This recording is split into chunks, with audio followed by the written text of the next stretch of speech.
My dear student, আশা করি সব ভালো আছো, ভালো থাকোই কামনাই করি। আমি আলমগীর হোসেন মজুমদার মিচ্ছি। আজকের ক্লাসে সবাইকে স্বাগতম। আজকে আমরা অষ্টম শ্রেণীর মধ্যক নির্ণয় করার চেষ্টা করব এবং পাইচিত্র যে বিষয়টি আসলে একটু ভিন্ন রকম। তো এই দুটি বিষয়ে আমরা আলোচনা করব। নিশ্চয়ই তোমরা ভিডিওটি প্রথম থেকে শেষ পর্যন্ত দেখে যাবে এবং আমার চ্যানেল জানার মতন অবশ্যই চ্যানেল সাবস্ক্রাইব করবে এবং পাশে থাকা বেল আইকনটি বাজিয়ে দিবে যাতে পরবর্তী ভিডিও আপলোডের সাথে সাথে পেতে পারো। আর তোমাদের কোনো ক্লাসে রিকোয়েস্ট থাকে তো অবশ্যই জানাবে।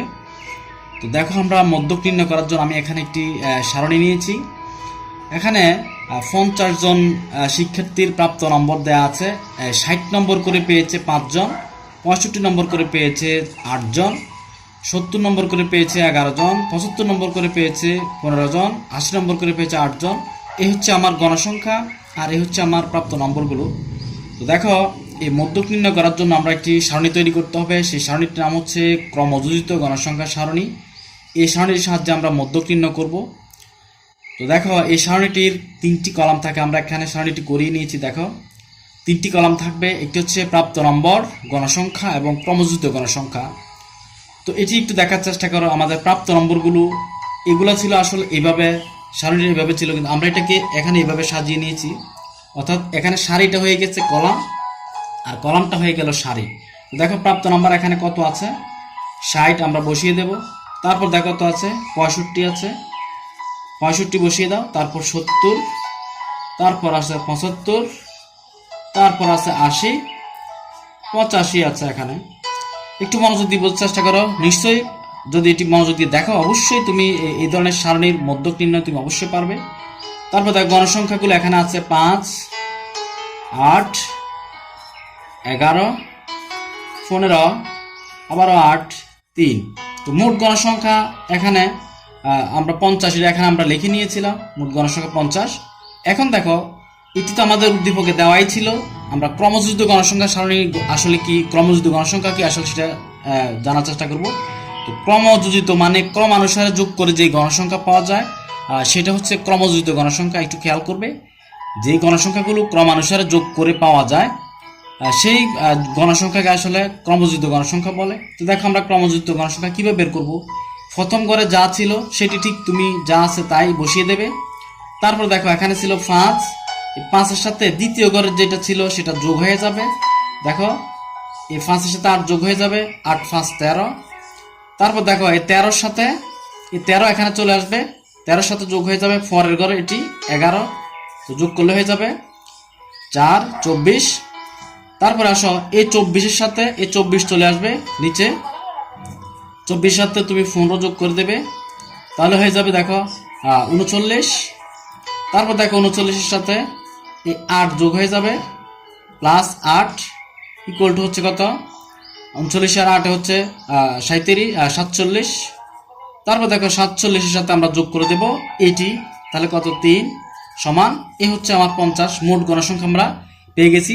অনেক সময় 2 নম্বরের প্রশ্ন আসতে পারে যে মোট গণসংখ্যা বের করো, অর্থাৎ একটি সারণী আছে, সারণীর মোট গণসংখ্যা বের করো। অথবা আসতে পারে যে শুধু গণসংখ্যা সারণী তৈরি করো 2 নম্বরের জন্য। এটি প্রায় সময় পরীক্ষা এসে থাকে যে মোট গণসংখ্যা নির্ণয় করো, সেটি করলেও গণসংখ্যা ক্রমযোজিত গণসংখ্যা সারণী তৈরি করতে হবে। অথবা যদি বলে যে ক্রমযোজিত গণসংখ্যা সারণী তৈরি করো, তখন কিন্তু এটি তৈরি করতে হবে। তো খুবই সহজ, নিশ্চয়ই তোমরা বুঝে ফেলেছো। তারপর দেখো, আমরা এটি থেকে মধ্যক নির্ণয় করব। তো মধ্যকের ক্ষেত্রে আমরা এখানে এই মোট গণসংখ্যাকে আমরা n দ্বারা প্রকাশ করি। আমরা জানি n ইকুয়াল টু হচ্ছে 50। তো দেখো, আমরা মধ্যক নির্ণয়ের একটি সূত্র আমরা জানি, সেই সূত্রটা অবশ্যই আমাদের জানা থাকতে হবে। মধ্যক সমান হচ্ছে n/2 তম পদ এবং n/2 প্লাস 1 তম পদের সমষ্টি। এটা হচ্ছে ভাগ, এখানে 2 আসবে, তাহলে n/2 তম পদ এবং n/2 প্লাস 1 তম পদের সমষ্টির সাথে 2 দ্বারা ভাগ করতে হবে। তো n/2 তম পদ আমরা কি বুঝবো? n হচ্ছে 50। এখানে আমি একটু লিখে নেই, n/2, n যেহেতু 50, তাহলে n/2 কত হবে? তুমি দেখো, এই যে 50, n এর মান 50 ভাগ 2 সমান কত? নিশ্চয় 25। তাহলে n/2 হচ্ছে 25, আমি 25 তম পদ। তারপর দেখো, এখানে n/2 প্লাস 1 অর্থাৎ 25 প্লাস 1 তম পদের সমষ্টি, নিশ্চয়ই বুঝতে পেরেছো। তারপরে ডিভাইডেড বাই 2। এখানে দেখো এই 25তম পদ তুমি কিভাবে বের করবে একটু খেয়াল করো। এখানে দেখো এই গণসংখ্যা বলতে আমরা জানি যে ছাত্র সংখ্যা, অর্থাৎ এই 60 পর্যন্ত 5 জন ছাত্র পেয়েছিল। আমরা যদি এগুলাকে রুল 1 থেকে সিরিয়ালে চিন্তা করি যে 1 থেকে 5 পর্যন্ত এই ঘরে আছে, এই 7 থেকে 13 পর্যন্ত এই ঘরে আছে, 13 পর্যন্ত 1 থেকে 5 পর্যন্ত এই ঘরে আছে, এরপর 6 থেকে 13 পর্যন্ত এই ঘরে আছে, তারপর দেখো এই 13 থেকে 24 পর্যন্ত এই ঘরে আছে নিশ্চয়ই, তারপর দেখো 25 থেকে 39 পর্যন্ত এই ঘরে আছে। তাহলে আমরা দেখি যে 25 থেকে 24, 25 বা 26তম পদ কোথায় আছে। দেখো এখানে হচ্ছে 25তম পদ আর হচ্ছে 26তম পদ, 25 প্লাস 1 হচ্ছে 26তম পদ আর এটা হচ্ছে 25তম পদ। তো দেখো 25তম পদ কোন ঘরে থাকবে, যেহেতু এই পর্যন্ত হচ্ছে 24তম পদ, 24তম অর্থাৎ 1 থেকে 5, তারপর হচ্ছে 6 থেকে 13, তারপর এই ঘর হচ্ছে 14 থেকে 24, তারপরে দেখো 25 থেকে 39 পর্যন্ত কিন্তু এখানে 25 থেকে 39তম সংখ্যাগুলো কিন্তু এ ঘরে আছে। তাহলে এইটির এই যে মান, এই মানটি হবে আমার 25তম মান, এটি খেয়াল রাখবে। এই 75 হবে 25তম মান। তাহলে আমরা লিখবো এখানে এই 25তম মান হচ্ছে 75। দেখো আমি যদি এটাকে সমষ্টি না লিখি, আমি প্লাস আকারে লিখি তাহলেও হয়ে যাবে প্লাস। তো কত হবে, 26তম মানটি কোথায় আসবে, দেখো 25 থেকে 39 এই ঘরে আছে, তাহলে 26তম মানটিও তো এই ঘরেই থাকবে। তাহলে 26তম মানও সেটি হচ্ছে 75 ভাগ 2। তাহলে আমরা 75-এর সাথে 75 যোগ করে 2 দিয়ে ভাগ করে অর্থাৎ গড় করলেও সেটি 75-এই হয়ে যাবে। তো আমরা এটি বুঝে ফেলছি ইনশাল্লাহ। তো মূল বিষয়টা হচ্ছে এখানে n/2তম পদ এবং n/2 প্লাস 1তম পদের সমষ্টি ডিভাইডেড বাই 2। তো n/2 হচ্ছে এই যে 50/2 মোট গণসংখ্যা বাই 2, তাহলে 25, তাহলে 25তম পদ, আর হচ্ছে n/2 প্লাস 1তম হচ্ছে 26তম পদ। তাহলে 25তম পদ আমরা কীভাবে বের করবো, এখান থেকে এই যে 1 থেকে 5, তারপর হচ্ছে 6 থেকে 11, 6 থেকে 13 এই ঘরে, তারপর 7 থেকে হচ্ছে 13, 14 থেকে 24 হচ্ছে এই ঘরে, আর 25 থেকে 39 হচ্ছে এই ঘরে। তাহলে 25তম মান, 26তম মান, 27তম মান, 28তম মান, 29তম, 30তম মান সবগুলো কিন্তু এই ঘরেই আছে। তাহলে এটি হচ্ছে আমার কাঙ্ক্ষিত এই যে n/2তম পদ অর্থাৎ 25তম পদ, আর 26তম পদ হচ্ছে এটিও এই ঘরেই আছে 26তম পদ। তাহলে এই 25তম পদ আর 26তম পদ যোগ করে আমরা 2 দিয়ে ভাগ করে দেব। এগুলা একই রকম না হয়ে ভিন্ন রকম হতে পারে 25তম এবং 26তম পদ। তাহলে এই দুটিকে যোগ করে আমরা 2 দ্বারা ভাগ করে দিলেই যে মানটি পাবো এটি হচ্ছে আমাদের মধ্যক। তো আশা করি বুঝতে পেরেছ। তো এখানে অন্য সংখ্যা থাকতে পারে, তখনও কিন্তু এই দুটি মানকে যোগ করে 2 দিয়ে ভাগ করলে কিন্তু মধ্যকটি পাওয়া যাবে। প্রিয় শিক্ষার্থীরা দেখো, তাহলে আমরা এই যে সারণীটি, এই সারণী থেকে আমরা পাই চিত্র অঙ্কন করতে চাচ্ছি। তো এক্ষেত্রে দেখো আমরা এখানে যে বিষয় জানতে হবে সেটা হচ্ছে আমার মোট গণসংখ্যা এখানে কত, অর্থাৎ এখানে মোট সংখ্যা, মোট গণসংখ্যাই বলতে পারি আমরা এটাকে, গণসংখ্যা 50। আসলে পাই চিত্র আসলে কি, এটা এক ধরনের এটা বৃত্তের মধ্যে এই যে উপাত্তগুলো আসলে কি পরিমাণে আছে, ধরো গণসংখ্যা 5, এটার জন্য আসলে কি পরিমাণ আছে, অর্থাৎ 60 নাম্বার পেয়েছে এরকম শিক্ষার্থী কতজন, এটা এরকম একটা চিত্র আকারে যদি আমরা প্রকাশ করি, ধরো এরকম একটা চিত্রের মাধ্যমে আমরা প্রকাশ করব, এরকম বৃত্তাকার একটা চিত্রের মাধ্যমে। তো ওখানে আমরা জানি যে বৃত্তের এই কেন্দ্রে কত ডিগ্রি কোণ আছে, আমরা জানি বৃত্তের কেন্দ্র হচ্ছে 360 ডিগ্রি, 360 ডিগ্রি কোণ উৎপন্ন করে। 360 ডিগ্রির মধ্যে ধরো এখানে কয়টি ঘর, 1 2 3 4 5 6, এই 6টি অংশে বিভক্ত হয়ে যাবে বৃত্তটি। তো এর মধ্যে এই 5টি মানে 5-এর জন্য, গণসংখ্যা 5-এর জন্য অর্থাৎ 60 নাম্বারের জন্য কত ডিগ্রি সেটি আমরা বের করতে হবে। তো সেটি বের করার একটা সূত্র আছে, সূত্রটা হচ্ছে এরকম, ধরো আমি এখানে লিখে নিলাম 5 মানে গণসংখ্যার জন্য, 5 গণসংখ্যার জন্য কোণের পরিমাণ বা নির্দিষ্ট যে কোণ আছে কোণটি কত হবে, এই কোণটি বের করার একটা সূত্র হচ্ছে এটি। ধরো এখানে গণসংখ্যা, এই যে গণসংখ্যা এখানে লিখে নেবে এই গুণন 360, গণসংখ্যার সাথে 360 গুণ করে এই ভাগ হবে মোট গণসংখ্যা।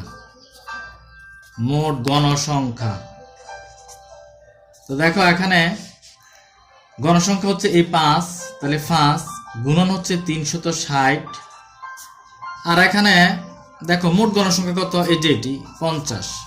এটাকে আমরা ভাগ করে নিলে আমরা পেয়ে যাব, দেখো 5 5 ক্যান্সেল, 36। এটা ডিগ্রি হয়ে যাবে, যেহেতু এখানে 360 এর সাথে ডিগ্রি আছে, তাহলে এটা 36 ডিগ্রি হবে। অনুরূপভাবে দেখো এই যে 8 গণসংখ্যার জন্য কত হবে, শুধু এই সংখ্যাটি এখানে 5 ছিল, এখানে 8 হবে, আর সব কিন্তু একই থাকবে, 360/50। তো এটিকে আমরা ক্যালকুলেশন করে নিলে আমরা পেয়ে যাব 57.6 ডিগ্রি। অনুরূপে আমরা এই 11 ডিগ্রির জন্য আমরা পেয়ে যাব 11, গণসংখ্যা 11-র জন্য আমরা কি পেয়ে যাব বলো, 11-র জন্য আমরা পাবো এই যে 8 এর পরিবর্তে হয়ে যাবে 11, 360 ডিগ্রি ডিভাইডেড বাই 50। তো এটি ক্যালকুলেশন করলে আমরা পেয়ে যাব 79. তোমরা এটা ক্যালকুলেটর সাহায্যে করে নেবে, 79.2। তারপরে আসো আমাদের কত, 8 15 এবং 8 3, 15 এর জন্য কত হবে, তাহলে এখানে 11-র পরিবর্তে 15 হয়ে যাবে, 360 ডিগ্রি ডিভাইডেড বাই 50। তো এটি করে নিলে আমরা কত পাবো, 108 ডিগ্রি, 108 ডিগ্রি পাবো। তারপর দেখো আমরা পরে কত, 8 এর জন্য কত, তাহলে এখানে 8 এর জন্য আমরা অলরেডি বের করেছিলাম একবার, এই যে 8 এর জন্য দেখো 57. সরাসরি লিখে দিলেও পারো, যেহেতু একবার এটি বের করেছিলাম। তারপর আর কত রয়েছে আমাদের 3, তাহলে 3 এর জন্য কত, তাহলে এখানে 15 এর পরিবর্তে বসবে 3 গুণন 360 ডিভাইডেড বাই হচ্ছে 50। দেখো এটিকে আমরা যদি ক্যালকুলেশন করে নেই, আমাদের এখানে হবে 21.6 ডিগ্রি। এই হচ্ছে আমরা ডিগ্রি মাপগুলা জেনে নিলাম।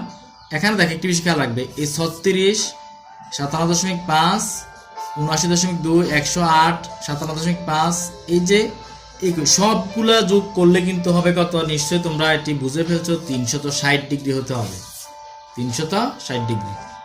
তো দেখো আমরা এখন এই চিত্রটি আমরা অঙ্কন করার চেষ্টা করব। এখানে দেখো আমরা প্রথমে একটি বৃত্ত অঙ্কন করে নেব, আমরা বড় করে একটি বৃত্ত অঙ্কন করে নেব। এটির সাহায্যে আমি কম্পাস সাহায্যে একটি বৃত্ত অঙ্কন করে নিলাম। তারপর দেখো এই বৃত্তের কেন্দ্রটি তোমরা চিহ্নিত করে নেবে, এটি হচ্ছে বৃত্তের কেন্দ্র। এখন দেখো আমরা এই কোণগুলো আমরা অঙ্কন করার চেষ্টা করব। আমাদের কোণগুলো কত আমরা দেখেছি, একটু আগেই বের করেছিলাম। দেখো আমি ঠিক এই বরাবর এটিকে বসালাম, তো এটিকে এই যে কেন্দ্র বরাবর বসাতে হবে। প্রয়োজন এটি একটু ছোট করে এঁকে নেবে, আর একটু ছোট করে আঁকবে, যাতে চাঁদাটি যাতে অন্তত বসানো যায়। একটু ছোট করে এঁকে নিচ্ছি আমি। দেখো শিক্ষার্থীরা, আমরা একটি বৃত্ত, আসলে আমরা এই যে আমাদের যেই পেন্সিল কম্পাস আছে যেটি থেকে আমরা একটি বৃত্ত অঙ্কন করে নিয়েছি। এই বৃত্তের কেন্দ্রটি আমরা কিন্তু নির্দিষ্ট করে রাখতে হবে, এই যে কেন্দ্রটি আমরা চিহ্নিত করে রাখবো। তারপর আমরা এই দেখো এটিকে ঠিক এই বরাবর বসাবো আমরা। দেখো এই যে এটি হচ্ছে তার কেন্দ্র, বৃত্তের কেন্দ্র এটি। দেখো এখান থেকে এই যে এখানে জিরো কোথায় আছে, এই জিরোতে আমি একটু দাগ দিয়ে নিলাম। এখন জিরো থেকে আমাদের প্রথম কোণটি কত ছিল, দেখো 36 ডিগ্রি। তাহলে এখান থেকে আমরা দেখো 10, 20, 30, 40 যাবে না, 36 যাবে। তাহলে এই 30-এর পর আমরা 6 গজ যাবো। দেখো 1 2 3 4 5 6, অর্থাৎ এই যে 36 ডিগ্রি এখানে যাবে। এখন আমরা কি করব, এই যে এটিতে একটি দাগ দিয়ে নেব, কেন্দ্র এটি তো আছে অলরেডি। তো এখান থেকে আমরা এই বরাবর একটি দাগ দেব। দেখো এইটির সাথে আমি মিলিয়ে নেব, এভাবে দেবে। তারপর ঠিক এই বরাবর আরেকটি দাগ দেবে। তাহলে এটি আমার হয়ে গেল কত ডিগ্রি, এটি হচ্ছে 36 ডিগ্রি। খেয়াল করো। তারপর আসো আমাদের কি আছে, 57.6 ডিগ্রি। তারপর আমরা ঠিক দেখো এখন এই বরাবর বসাবে, এই দাগটিকে আমরা শূন্য দাগের সাথে মিলিয়ে নেব। দেখো শূন্য দাগের সাথে মিলিয়ে নাও, মিলিয়ে নিয়ে তারপর আমরা 57, ধরো 10, 20, 30, 40, 50, তো 50 এর পর আরো 7 গজ যাবে। এখানে দেখো 10টি ঘর আছে, কিন্তু এই যে বরাবর 10টি ঘর আছে, এখান থেকে আমরা 7 গজ যাব। তো 7 ঘর গেলে আমরা ঠিক গড়ে 7 ঘর গেলে আমরা এই পর্যন্ত পাবো। এই বিন্দুটিকে আমরা চিহ্নিত করে নিলাম, তারপর কিন্তু আমরা এটি যোগ করে দিলেই হয়ে যাবে। এটি যোগ করে দেবে, দেখো এটিকে বরাবর যোগ করে দেবে, তাহলে এটি হয়ে গেল কত ডিগ্রি? 57.6 ডিগ্রি। 57.6 ডিগ্রি। তারপর আমরা কোথায় বসাবো দেখো, তোমরা নিশ্চয়ই বুঝতে পারছো, ঠিক এই বরাবর বসাবো, কেন্দ্র বরাবর। এই যে এই জায়গাটি কিন্তু কেন্দ্র বরাবর থাকবে। তারপর আমরা শূন্য দাগের সাথে মিলিয়ে নেব, শূন্য দাগের সাথে মিলাও, এই দেখো শূন্য দাগের সাথে মিলিয়ে নিলাম। তারপর এখান থেকে এখন কত ডিগ্রি আমরা অঙ্কন করব? 79 এত, তাহলে 10, 20, 30, এটা দাগাঙ্কিত আছে অবশ্যই চাঁদার মধ্যে, 40, 50, 60, 70, এই 70-এর পরে কিন্তু আরো 9 ঘর, তাহলে ঠিক এই বরাবর আসবে, এটি এই বিন্দুটি বরাবর আসবে। তাহলে আমরা এটিকে যোগ করে নেব, দেখো এখান থেকে এই বিন্দুটিকে আমরা যোগ করে নেব, বৃত্তের বাইরে যাওয়ার দরকার নেই। তাহলে এটি হচ্ছে আমাদের 79.2 ডিগ্রি। তারপর ঠিক আমরা কোথায় বসাবো? এই কেন্দ্রটি এখানে বসাবো, এই জিরো দাগের সাথে মিলিয়ে নেব, জিরো দাগের সাথে আমরা মিলিয়ে নিলাম। তারপর দেখো এভাবে বসাবে, জিরো দাগের সাথে মিলিয়ে নেবে। তারপর এখান থেকে আমরা কত করে আসবে দেখো 108। তাহলে দেখো এখান থেকে 10, 20, 30, 40, 50, 60, 70, 80, 90, 100, 108 দিলে তারা আরো 8 ঘর যাবে। তো এখানে 6, 7, এই যে 8 ঘর এখানে আসবে। তাহলে এটি হচ্ছে আমার পরবর্তীটি। তাহলে এটিকে আমি যোগ করে নেব এভাবে, দেখো এভাবে যোগ করে নেবে, এভাবে যোগ করে নিলাম। তাহলে এটি হয়ে গেল কত ডিগ্রি? 108 degree, 108 degree. তারপর আর বাকি যেহেতু একটি থাকবে, দুটি থাকবে, তারপর এটিকে 57 এত ডিগ্রি আমরা আবারও এখান থেকে বসিয়ে আবার অঙ্কন করো। 10 শূন্য টাকার সাথে মিলিয়ে আবারও 57, অর্থাৎ 10, 20, 30, 40, 50, 60, 50, এই যে 57, এই যে 57 এই পর্যন্ত আসবে। তো এটিকে আমরা যোগ করে নেব, এটিকে যোগ করে নেবে। তাহলে আমার হয়ে গেল এটি হচ্ছে 57.6 ডিগ্রি। আর বাকি যেটি থাকবে সেটি অবশ্যই এটি 21.6 ডিগ্রি। তো দেখো আমরা তাহলে পেয়ে গেলাম কি, দেখো এই যে এটি পেয়ে গেলাম আমরা। আমি একটু দেখিয়ে দিচ্ছি আসলে কোনটির জন্য কোনটি। দেখো এখানে এই যে 5-এর জন্য হচ্ছে 36 ডিগ্রি, তাহলে এটি হচ্ছে গণসংখ্যা 5-এর জন্য। তারপর হচ্ছে 8-এর জন্য এটি, তারপর হচ্ছে 11-এর জন্য এটি, তারপর হচ্ছে 15-এর জন্য এটি, তারপর হচ্ছে আবার 8-এর জন্য এটি, আবার হচ্ছে 3-এর জন্য এটি। তোমরা কিন্তু এগুলো অঙ্কন করবে না, এগুলো তোমরা অঙ্কন করবে না, তোমরা শুধু এই চিত্রটা সুন্দরভাবে অঙ্কন করে দেবে। তোমরা বাকিগুলো আমি জাস্ট এটা দেখানোর জন্য এগুলো অঙ্কন করেছি। তো আশা করি আজকের এই ক্লাসটি তোমরা বুঝতে পেরেছ। যদি বুঝে থাকো তাহলে অবশ্যই একটি লাইক করবে, কমেন্টস করবে। দেখা হবে নতুন কোনো ক্লাসে। ভালো থাকো, আল্লাহ হাফেজ।